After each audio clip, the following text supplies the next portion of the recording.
Direktur Penataan Administrasi Desa. Monggo kami persilahkan Pak Noval. Baik, terima kasih Bu Yayu. Di kami paling tidak ada 2 pertanyaan, tapi saya pikir 2 pertanyaan ini sudah mewakili pertanyaan pada umumnya oleh kawan-kawan khususnya di pemerintahan desa. Yang pertama dari Pak Rudi ya, dari Desa Ragajaya Bogor. Pertanyaannya, bagaimana cara menyikapi banyaknya pendataan dan aplikasi yang ada saat ini? Setiap kementerian punya urgensi masing-masing, tapi datanya sebenarnya sama yang dibutuhkan. Apakah tidak bisa diintegrasikan? Nah, ini memang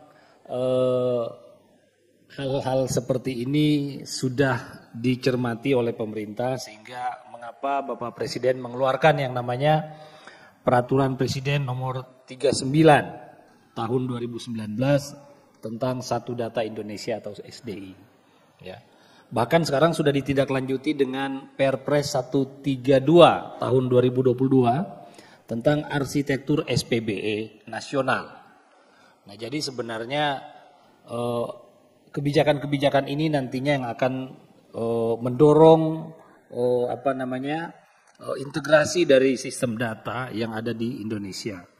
Namun demikian perlu kita cermati sebenarnya apa yang melatar belakangi adanya ya semacam ya banyak orang istilahkan tumpang tindih terkait dengan data dan informasi atau sistem data dan informasi yang ada.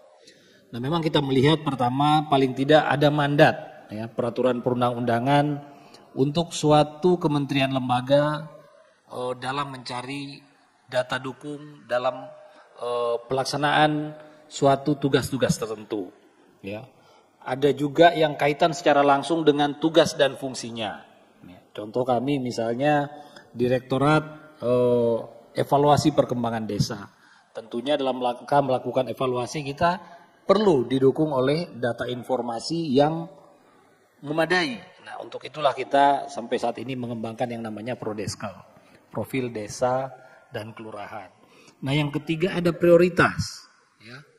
Kita juga mungkin pernah mendengar saat ini pemerintah lagi mendorong pendataan yang namanya Reksosek, registrasi sosial ekonomi, ya, yang dilakukan oleh kawan-kawan di Bappenas dan BPS dengan melibatkan juga dari Kementerian Dalam Negeri dan juga Kemendes PDTT. Nah, ini semua sebenarnya hal-hal yang diarahkan dalam rangka upaya integrasi ya sistem dan informasi. Ya. Kalau dari kami sendiri untuk data Prodeskal sebenarnya juga sudah berkolaborasi ya. Nah, kami dengan Kominfo sudah berkolaborasi terkait dengan pengembangan SIDKNG oleh Kemenkominfo, yaitu Sistem Informasi Desa dan Kawasan oleh Kementerian Kominfo yang saat ini terus digalakan. Nah, kami sering, mungkin kawan-kawan di pemerintahan desa sering diajak untuk berdiskusi dari dinas-dinas PMD provinsi dan kabupaten kota. Nah, dalam rangka juga kita berkolaborasi antara Kementerian Dalam Negeri dan Kemenkominfo. Nah, di sisi lain juga kita sedang mencermati konstruksi dari Reksosek yang dikembangkan oleh Bappenas dan BPS tadi. Nah, ini ke depan juga bisa kita saling berinteroperabilitas atau berbagi pakai dalam pengembangan data yang ada. Nah, inilah sebenarnya upaya-upaya yang kita lakukan. Nah, ini juga sebenarnya pertanyaannya terkait dengan pertanyaan kedua nih dari saudaranya Pak Tommy. Namanya Pak Dedi dari Desa Utaurano, Kabupaten Sangihe, Sulut. Nah, ini saudaranya Pak Tommy mungkin. Pertanyaan beliau pendek tapi panjang jawabnya. Prodeskal terlalu banyak itemnya. Bagaimana rencana Ditjen Bina Pemdes untuk pengembangannya? Wah, ini pertanyaannya panjang nih jawabnya. Tapi kami berupaya untuk mensimplifikasi ya penjelasan bahwa memang saat ini kita sedang melakukan penyempurnaan atau reengineering dari Prodeskal, ya. Kalau kita mencermati apa yang perlu kita kembangkan dari Prodeskal atau profil desa dan kelurahan, paling tidak ada 3 hal. Pertama, kaitan dengan hardware atau infrastruktur termasuk jaringan internetnya di sana. kemudian software yang berkaitan dengan sistem aplikasi, dan juga brainware kaitan dengan kekuatan SDM-nya. Nah, mungkin kalau kaitan dengan banyaknya item data ini ada kaitannya dengan masalah software atau sistem aplikasinya. Nah, memang dalam proses kita melakukan re-engineering saat ini kita sedang memfinalkan yang namanya grand design dari Prodeskel ini, ya. Dalam pelaksanaan penyusunan grand design kita sudah melakukan kaji lapang. Ya, kawan-kawan kami bersama tim ahli sudah turun ke lapangan mencermati berbagai persoalan, memetakan berbagai persoalan untuk bagaimana kita menyempurnakan yang namanya sistem Prodeskel kita ke depan. Ya. Memang kita akui ada cukup banyak field data, kurang lebih 3.770, ya. Bahkan kalau kita mencermati ada masih cukup banyak di dalamnya yang tingkat keterisiannya masih sekitar 1%. Ya, sementara sistem aplikasi ini sudah lahir dari 2012 ya Pak Dirjen. Mohon izin. Nah, tapi dengan tingkat keterisian yang sangat rendah tersebut bukan berarti serta-merta field datanya kita drop. Ya, tentunya ini harus kita pelajari. Ya, kita juga harus paham bahwa field data ini kita masukkan atau indikator-indikator data ini kita masukkan tentunya sudah ada pencermatan oleh para pendahulu kita, senior-senior kita, termasuk juga mungkin Bapak Dirjen di sana, ya, beserta tim ahli, ya, saat itu. Nah, sehingga memang kita harus benar-benar mencermati urgensi data itu dimasukkan dalam data Prodeskel. Nah, sehingga memang hasil pencermatan ini kemudian nanti yang akan kita diskusikan lebih lanjut, apakah ya indikator atau field data itu kita sederhanakan, atau ya, kalau memang itu sangat urgent kita coba interoperabilitaskan atau kita berbagi pakai data dengan kementerian lembaga lain. Contoh misalnya kalau kita lihat di data Prodeskel ada yang namanya data curah hujan. Nah, kalau data curah hujan Bapak-bapak kepala Kades atau Pak Sekdes ya minta diisi data curah hujan, mungkin banyak yang bingung ya. Barangkali ke depan kita coba bekerja sama dengan kawan-kawan di BMKG, barangkali bisa disupport datanya sehingga tidak perlu kawan-kawan di Pemdes yang menginput datanya, tapi sudah otomatis terisi. Ya.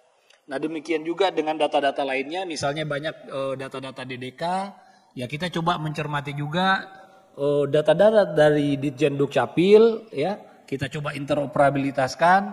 Namun ya untuk melakukan updating kita bisa memberikan menu untuk proses pencermatan pemutakhiran pada Bapak Ibu di pemerintahan desa, ya sehingga data DDK itu bisa terus diupdate dan dimutakhirkan. Nah, itulah contoh-contoh yang kita coba upayakan. Nah, selanjutnya kita juga akan mengelompokkan karena untuk melakukan struktur pengkategorisasian data, misalnya kategori data swadaya, swakarya, swasembada, secara nasional kita membutuhkan tingkat keterisian yang memadai. Ya. Sehingga memang kita perlu mendorong supaya tingkat keterisian ini menjadi tinggi. Nah, dengan jumlah field data yang cukup besar 3.770 tadi, nah kita coba mencermati mana data-data tersebut yang bersifat data utama atau data pokok, yang tentunya wajib dilengkapi oleh kawan-kawan di pemerintahan desa. Dan mana data-data tersebut yang sifatnya data penunjang. Nah, sehingga ini juga kita akan mengejar tingkat keterisian data tersebut.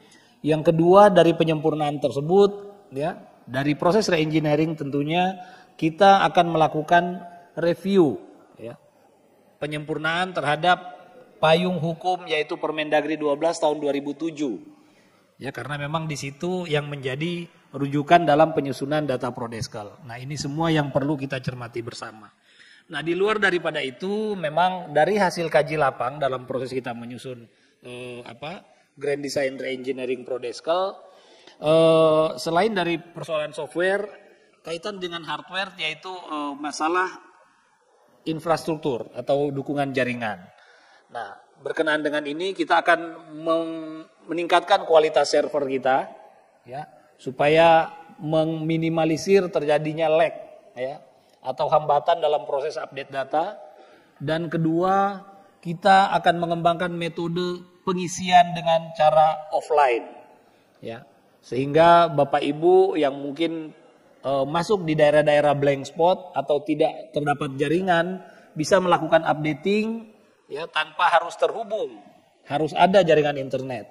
Nanti kalau sudah terisi barangkali bisa cari daerah terdekat yang punya wifi, ya, kemudian bisa mengupdate di situ. Nah, kemudian kaitan dengan brainware, ya, dari SDM, karena kaitan SDM ini juga penting untuk masalah keterisian. Bisa saja tidak ada persoalan apa-apa, tapi tidak ada orang yang bisa melakukan input. Ya, sehingga persoalan SDM ini perlu untuk mendukung keterisian Prodeskel ini. Nah, sehingga memang kita akan mengupayakan pelaksanaan MOT dan TOT, khususnya pada kawan-kawan supradesa, kawan-kawan di pemerintahan daerah, supaya sama-sama kita melakukan pendampingan, ya, melakukan binte kepada kawan-kawan di pemerintahan desa dalam rangka pengisian data Prodeskel. Di samping juga kita melakukan fasilitasi dan asistensi, melakukan bintek, ya, kepada kawan-kawan di desa secara langsung dan menggalakkan desa-desa percontohan. Tadi Pak Kadis dari Maluku sudah menyampaikan kaitan dengan pembinaan pasca lomba desa. Mungkin desa-desa tersebut dapat diangkat menjadi desa percontohan dalam peningkatan keterisian data Prodeskel. Mungkin itu Bu Yayu yang dapat kami sampaikan, kami kembalikan.